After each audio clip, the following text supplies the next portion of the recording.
Hello and welcome to Spoken Like a Native podcast. My name is Diane. I'm an English teacher from Scotland and a devoted language learner, and this podcast is for those learning English to improve their listening and vocabulary, with episodes on engaging topics like culture, current events, history, and how languages work. If you want to improve your speaking and listening, head over to speakmeters.com, where you can take part in small group conversations hosted by native speakers. This is an amazing way to boost your fluency, expand your vocabulary, and increase your confidence by practicing with qualified, certified, and selected native speakers who really enjoy helping people. There are sessions at a range of levels for English, French, Spanish, and German, so book your first session today. Speakmeters.com. And don't forget, you can take part in this podcast by telling me your ideas for topics. Information about how to get in touch with us is in the description. Enough beating around the bush, let's get this episode underway.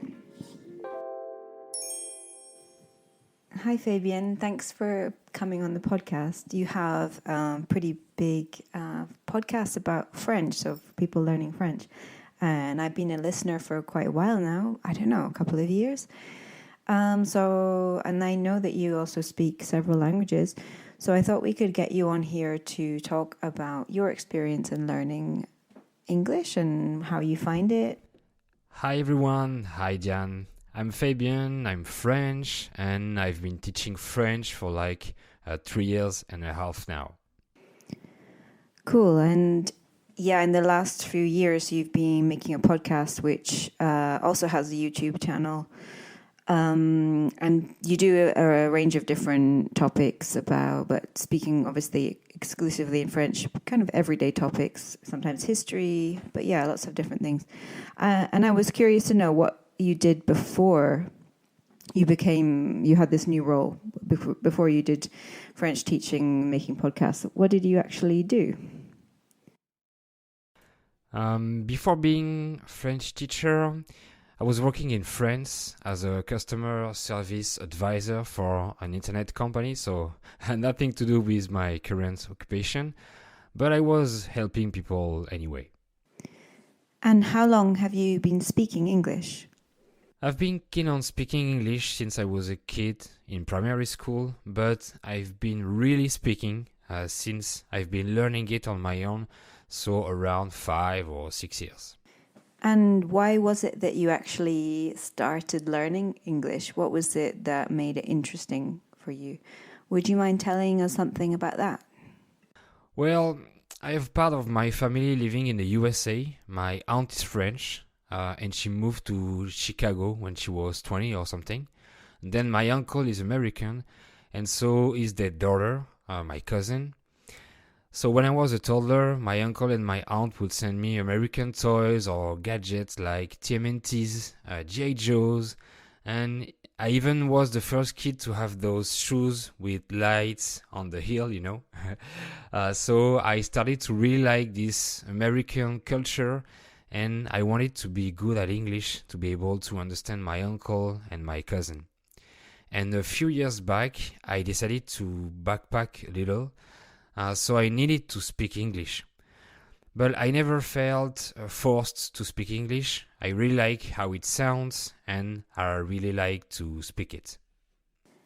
Yeah, it's nice to hear someone actually saying that they like the sound of English, because in general, people learn because they have to, not because they really want to. Not like with a language like French or maybe Portuguese, Spanish, they like the sound of it.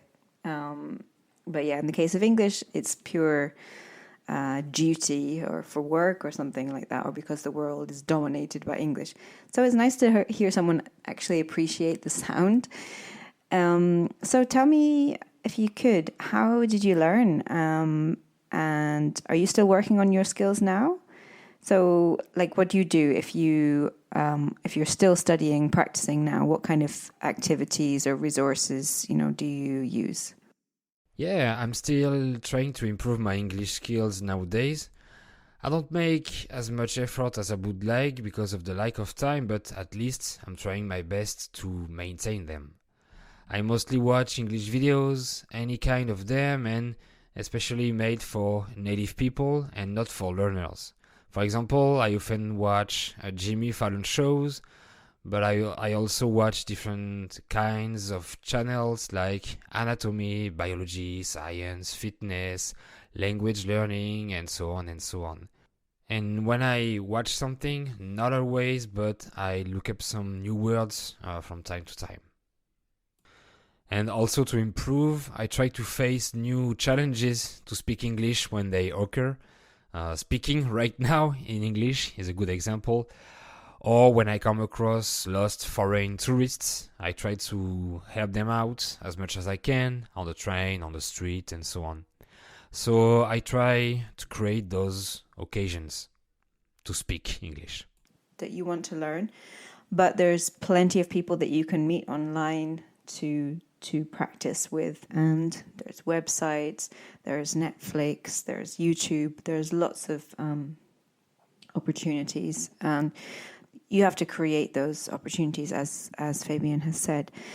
So let's talk about how you actually learned English. What did you find worked for you? How did the process work? What do you find useful in learning English, and what do you find that doesn't help? And then also, if you could say, have you continued to get better and better, or have you ever found yourself getting to a point where you get stuck? So just, something you could tell us about that would be great. Well, I can definitely confirm that national education school borrowing methods used when I was a student don't work at all. They're not efficient, and even worse, they can make people disgusted with English. But I can see that things are changing in France. For example, my niece is 14 years old, and lately she had to record a kind of YouTube video for her English classes, talking about her favorite series. And it was so fun for her to make. I could see that she was improving her English by doing things she likes. So forcing people to learn English with boring grammar drills or homeworks doesn't work, and it's even bad. While learning English with fun activities but with a little part of effort works way better. Especially for primary or secondary school students, because they don't even know whether English will be useful for them or not, so they don't see the point of learning so much boring grammar. And it's almost the same for me as an adult. I mostly learned English doing things I like traveling, talking to foreigners, consuming content, but with a small percentage of studying drills. Don't focus so much on grammar. Focus on vocabulary by listening, watching, having fun, and practicing as much as you can, and try new things. I find my experience with learning Spanish, sometimes you just have to do the grammar drills, unfortunately, because in Spanish there's so much conjugation. You have to know the different tenses, the different people, all the different subjects that using that tense. They have a different ending of the verb, and it's very complicated. So it's necessary to practice, but there are websites where you can do grammar drills which are less boring, but still it's inevitable. There's going to be some challenge in doing stuff which is kind of challenging and boring and repetitive. That's fine. I think sometimes we need to get a little bit bored. It makes us creative if we're bored, But I agree also that doing something that's really practical, like making a YouTube video, even if you're not going to share it with anyone, you're just pretending, you're playing it. Okay, I'm going to make a video to tell everyone what I did today. That's the kind of thing people do, and they make a lot of money doing their YouTube videos. And so people can actually, I think for kids, they can see, oh, well, if I can use this language and I can talk about what I'm doing, it has a real impact. And you're not just sitting there listening to audios and repeating things. So those kind of things are great, and making friends online who speak the language you want to speak. It's a really great way to do it. So are you happy? How happy do you feel with your English, your current level, and why? Yes, I'm quite happy because even though I make grammar or mistakes sometimes, I can be understood and I can understand. So that's the most important thing, and it brings us satisfaction and fulfillment. If you can have a conversation and you can say what you want to say, you're really like, I wouldn't say more than halfway there. You're maybe 75% there. And I hear from students, I've had several students recently actually say to me, in very good English, in almost perfect English with a couple of mistakes, they'll say to me, you know, Diane, I can understand things, but my speaking is terrible. And they're saying this in a pretty good accent, clearly pronounced, easy to understand, without too many mistakes in grammar. And I think, like, you don't realize what you've been able to achieve.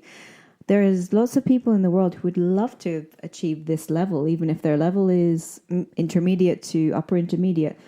Those people who are very perfectionistic are focusing on I want to be C2.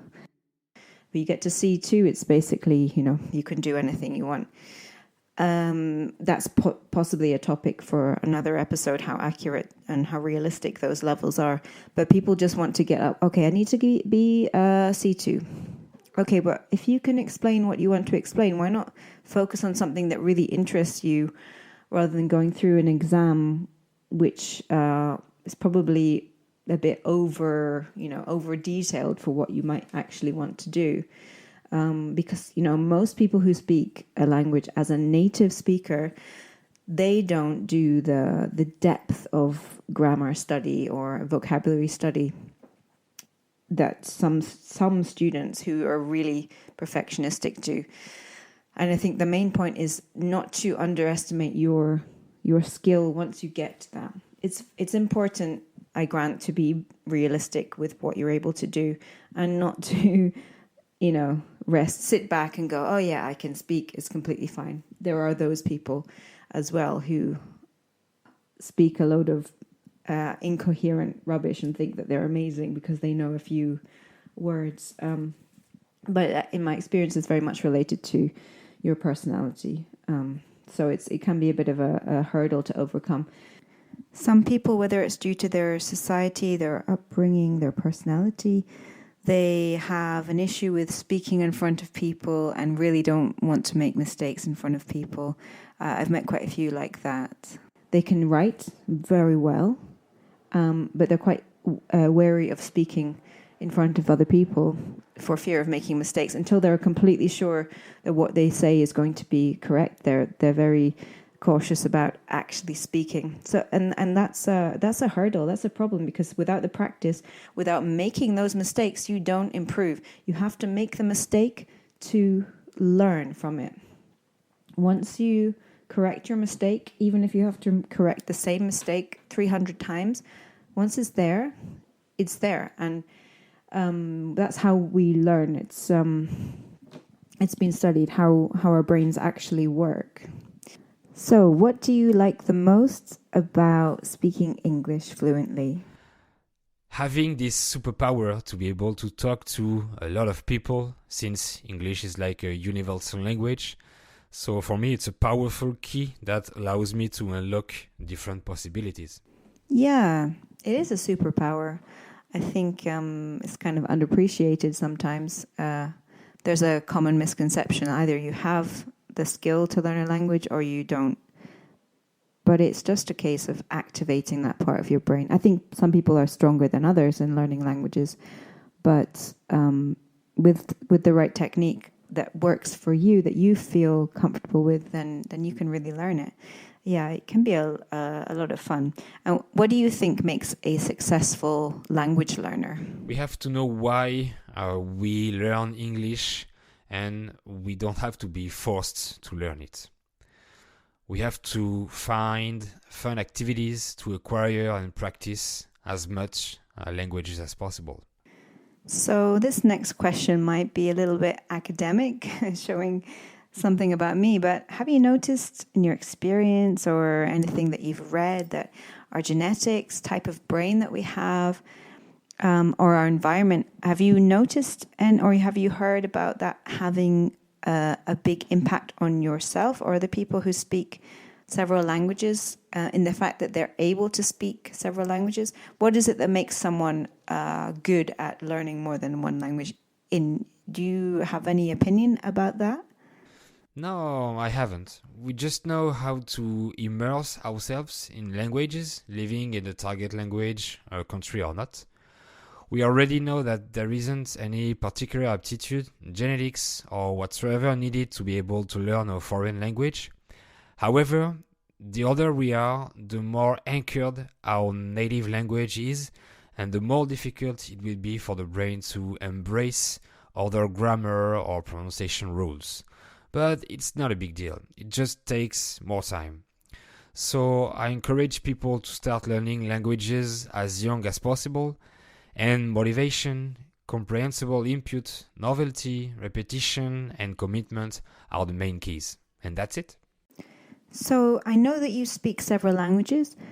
For you, what are the advantages to having that ability, more not just one extra language, but several languages? To be able to speak to a lot of different people and to discover lots of cultures. So we can better understand the world surrounding us and be more open-minded.